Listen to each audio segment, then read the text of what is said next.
if you're buying or selling a home, there's one very important part of the process that you really need to understand.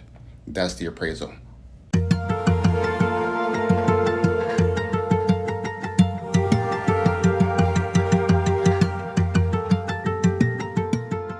Hi, I'm David Siplin with Caldwell Banker, and today we're talking about appraisals. So we're here with Anthony Young.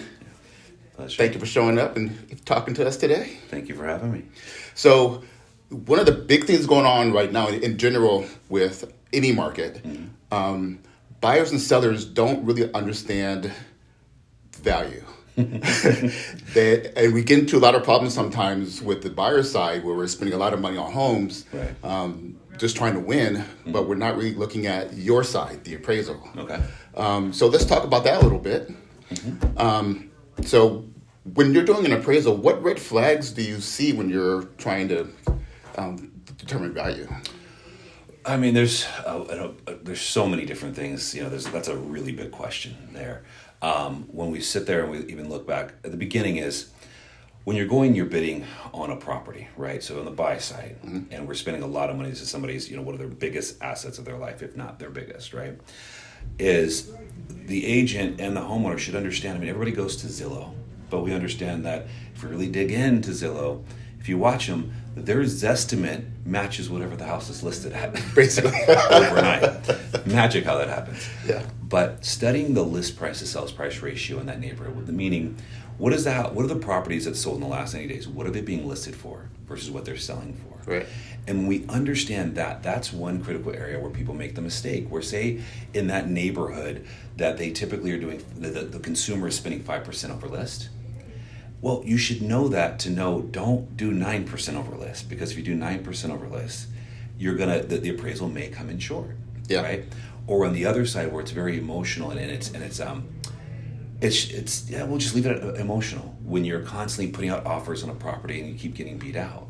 Again, I'm going to drill that back into that list price to sales price ratio, what it's listed for, what it's sold for in that market, because you'll have people without knowing that number, they'll write an offer 3% over thinking they're being competitive, but really that neighborhood is writing 6% over. Right. So that's the first thing where we see that disconnect, is understanding what is that neighborhood doing, not the county, not the city.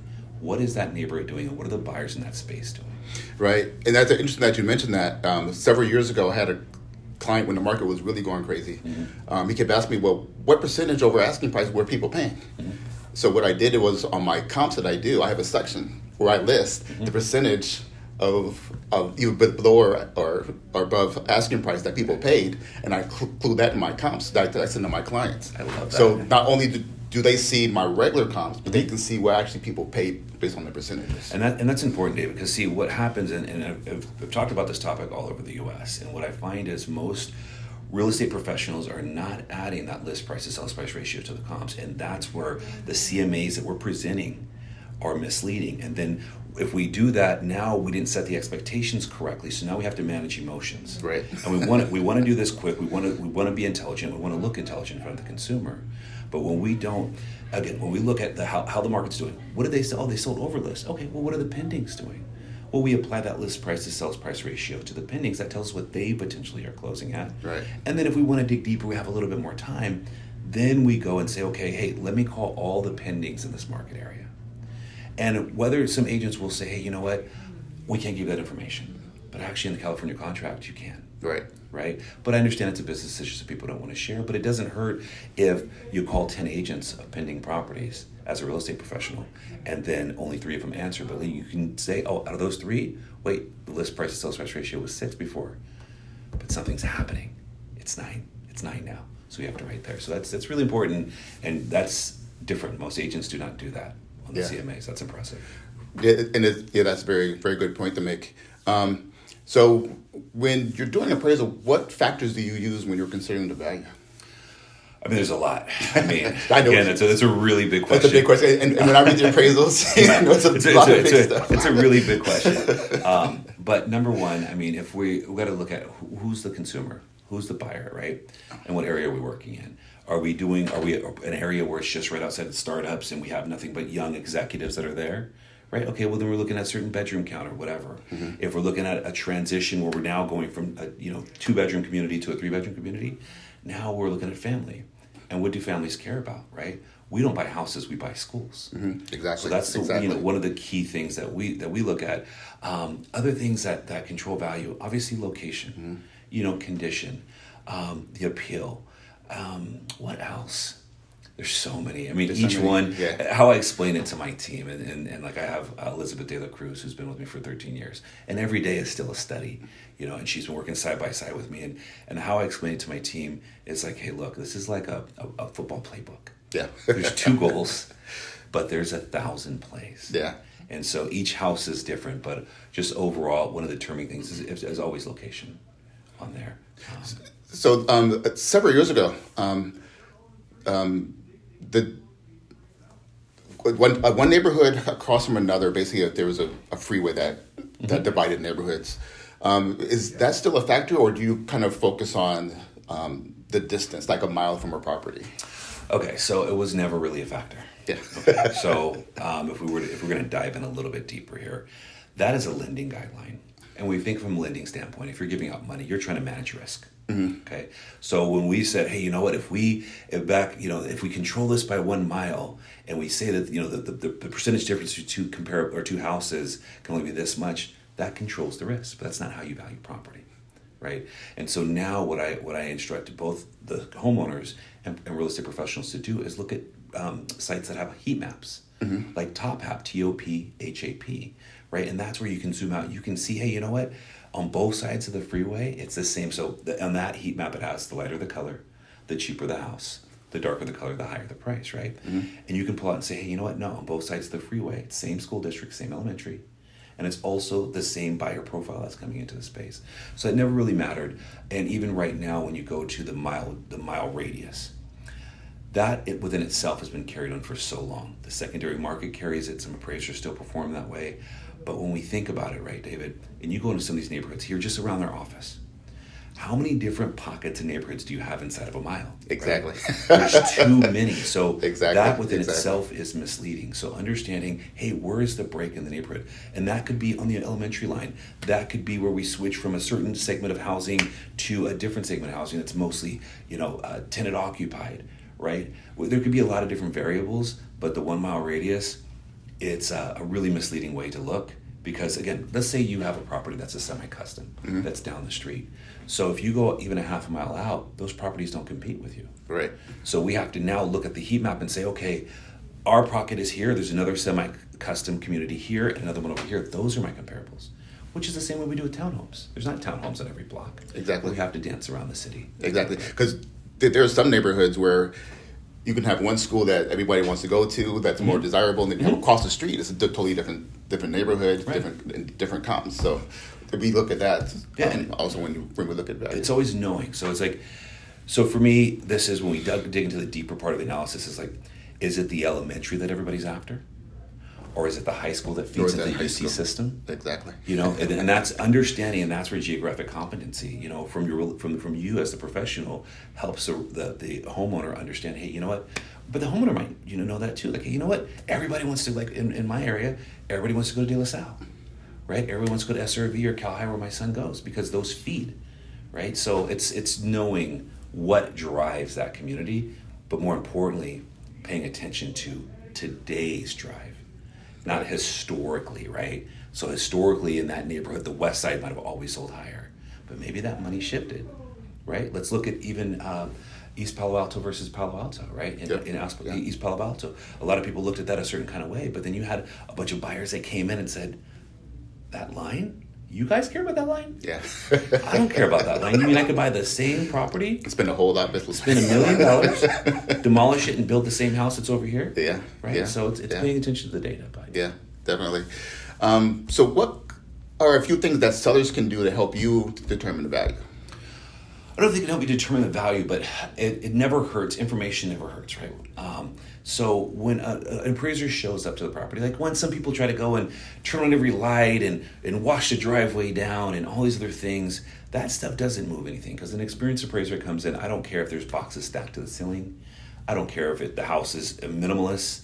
That doesn't change anything because I'm supposed to be looking past that at the property as if it's vacant, ready to go to market. Okay. But one of the things that they can do to control a lot of the aspects of the appraisal before they get to it is, one, make a list of all the upgrades and improvements, okay, that you've done. And, for me, it's like, I don't care when they were done, because in the day, as I'm walking in as a buyer, because I'm looking at that house as I'm coming in on a Sunday open house, and I want to see, hey, you know what? Oh, I walk in, oh man, I love the floors. Oh, look at the counters. I'm after the counters. And we're constantly doing the cost approach in our head, thinking, oh, well, they want $450 for the house, or 1.2 in our area exactly. for the house, and now I'm going to spend another $30,000 on this or that. Yeah. So, one, detail, what the products were, how long we did it. Did we do it in the last year? Did we do it 1 to 5 years ago? 5 to 10. And most of my clients, I always find out, is they remember their upgrades and improvements based on kids when they were born, or this one went to school, this one remodeled. Yeah. But write that down. And then more importantly, beyond that, because that is a part of the appraiser's job, but the more detailed you are, that person, he or she, can just take that and say, oh, here's the upgrades and improvements of the house. But more importantly is making sure the house is lendable, right? And so the rule of thumb overall, when you're getting an appraisal, whether it's refinance or a purchase, is the house safe, sound, and secure, okay? And it's just an easy way to remember that is, if a 5-year-old can get hurt, it may be an issue, okay? So if that's a wobbly rail on a deck, or say the front porch is higher than the other neighbors and you don't have railing, if their house was built before 1978 and you're going to go FHA, we know that before 1978 you may have lead-based paint, so we need to scrape that paint. Yep. But a key area where some real estate professionals and homeowners miss is they'll have somebody scrape the paint, and then we come out and this beautiful, beautiful paint job was done, but all the paint chips are now in the bark. So can little Johnny take that chip and eat it now, right? If you had a roof leak, we had a lot of rain come through, right? So if you had a prior roof leak, I always tell my clients, hey, you know what? If you have that fixed, but there's still a stain on the ceiling, I advise you, before the appraiser get there, make sure you have that receipt for that roof leak being repaired, so that the appraiser doesn't call out the fact that you might need a roof certification. Okay? Right. Simple things like in California, we definitely need water heaters double strapped. And I know it's frustrating sometimes when you have it in a water closet, which is a closet that's typically on the side of the older houses, that the water heater can't move. Some lenders will still require it to be double strapped. Yeah, because last year I sold a home in Berkeley that was built in 1898. So the water heater was in a little bitty closet on the second floor. But I've argued with underwriters and saying, it's in a water closet. It's designed to keep it from falling. But sometimes, so instead of arguing with it, we just make sure they're double strapped. We make sure that we have carbon monoxide detectors, CO detectors on every floor, including the basement out there. Making sure you have your smoke alarms installed, right? Where you have them in every sleeping room, you have them outside of every sleeping area, and in the basement also, and every level, regardless if there's a sleeping room. So those are some major key areas where we see that, it may cause where the appraiser has to make the property subject to, which means, where it's like subject to fixing this issue before we can give it that value. And it causes unnecessary delays and stuff like that. So just make sure the house is ready to go. Yeah, one of the most valuable things that I find when I go into a home and look at docs is if the seller has kept a binder of everything that they've done since they owned the home. And hopefully they've kept, the previous owner had transferred a binder to them, and it just keeps piling up as far as everything that's been done. So that makes it easier for not only for me to see what's happening with the property, the new owner can see what's happening with the property, and then we can give you the information you need so you can do process of property valuation. And I would with those binders, I love that, and I would always challenge you, David, to summarize that for the appraiser. Exactly. No, I'm not going to give you the binder. Yeah, you'd be surprised. I have a copy for you, and I'm just like, okay, we're a paperless office, but this is perfect. No, it'll be on one sheet of paper. If we can summarize that. And then, another thing that helps people too is people are saying, hey, what can I do to add value to the house? And at the end of the day, most bedrooms are 6 walls, right? Yeah. It's pretty simple. But what I always tell my clients is, hey, if there's open houses in the neighborhood, go and check them out if you're thinking about renovating or remodeling, because you want to stay on par with them.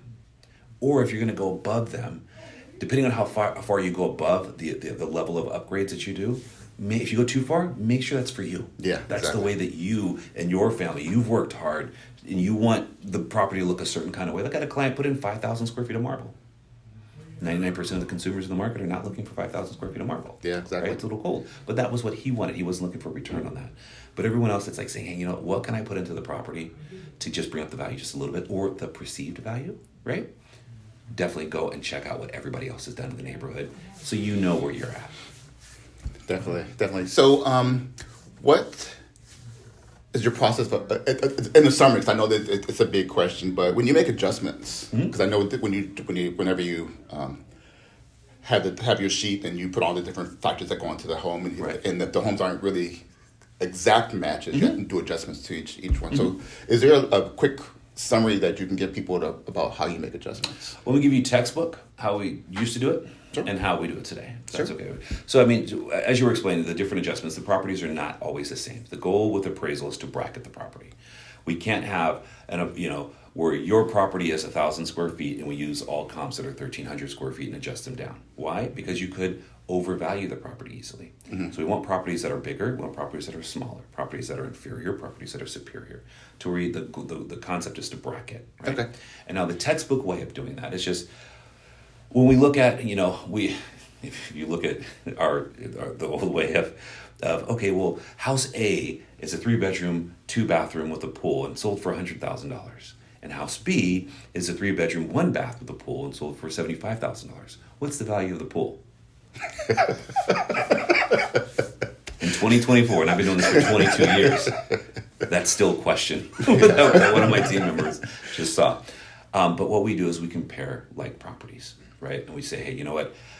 We can tell once we make the right adjustments for how the market has moved, because that's the number one thing where I see properties undervalued or overvalued, is every comparable property needs to be adjusted from when it's sold in the market to where the market is today. Okay, and that's where Zillow is good. Where Zillow has a lot of data, their estimate might be wrong, but if you look at their trend chart, you can say, oh, my house, I go, what is my property? What has my property done? Okay, well, my house sold here, I bought it in 2021, and it sold for 2.3. And today it shows that the market, the Zillow chart shows that the market shifted 17%. Okay, my house is worth this, right? So that's the number one thing. After that, and like for us, we run regression models. We use a lot of data science, and because we get away from the subjectiveness of, what we call pairings, 3 comps. I'm looking at 100 comps, and I'm adjusting those using regression. Now, once I handle those things, then that starts to reveal the things like the condition adjustment, the location adjustment, the view adjustment. Once those hard time adjustments when the comp sold, and lot size and building size, once those things are supported, then everything else starts to reveal itself in the data, because you can see, oh, well, that property sold for $850 and this other property sold for $800. What's the difference? Right. Oh, that one has a view of the valley. The market reacted $50,000 to that. Okay. Well, let the people know out there a little bit about yourself and anything that you would like them to know about how you do business. And again, like we focus on, big on data science, have been for the last 15, 17 years. We've been teaching how to measure buying behavior using statistics. What does that mean for you as a consumer or the real estate professional? Is that we're going to take data science. We got data science in the art of real estate, and we add human insight. And you can't get more accurate than that, right? Because there's no subjectiveness there again. If you take the old way where you're looking at 3 or 6 comps, and now it's like, okay, I'm going to now take 100 comps and I'm going to price index them, meaning I'm going to make them at all as if they sold today, and then I make those adjustments. So that's the key thing with us is, we do a lot of data passing. When someone passes away and they need to do a step up in basis appraisals, we do a lot of marriage dissolution appraisals. And if you're thinking about listing your house, whether you're a real estate professional or a homeowner, you want to get an idea that's impartial so that you can negotiate or talk about that number later. We get called out to do that before you even go to list the property. So you have a clear understanding of, hey, what is the market doing? More importantly than the number is understanding what is the market doing. If the market is moving and shifting at a rate of 2% per month down, let's get the house on the market now. Exactly. If it's shifting up 2% a month, okay, well then, if it's a marriage dissolution, the person that might have contacted me might want to wait a couple months if it's moving at 2% a month because they get a different buyout. So those are some of our services that we do amongst so many other things on social media, as you found, trying to educate the market and bridge the gap. Oh, yeah. So how would people get a hold of you if they want to call for your services? They can always find me at Valued Audit on all the platforms, VALUED AUDIT. Anthony Young, and my number, of course, is 925-999-0144. Okay, and I'll put all your information in the video so they'll have it there. Perfect. Please like and subscribe our channel, because this is a way that we could bring more great people in like Anthony. So, hey, thank you for stopping by. I appreciate you, David. Thank you so much for having me. Of course. All right. Thanks.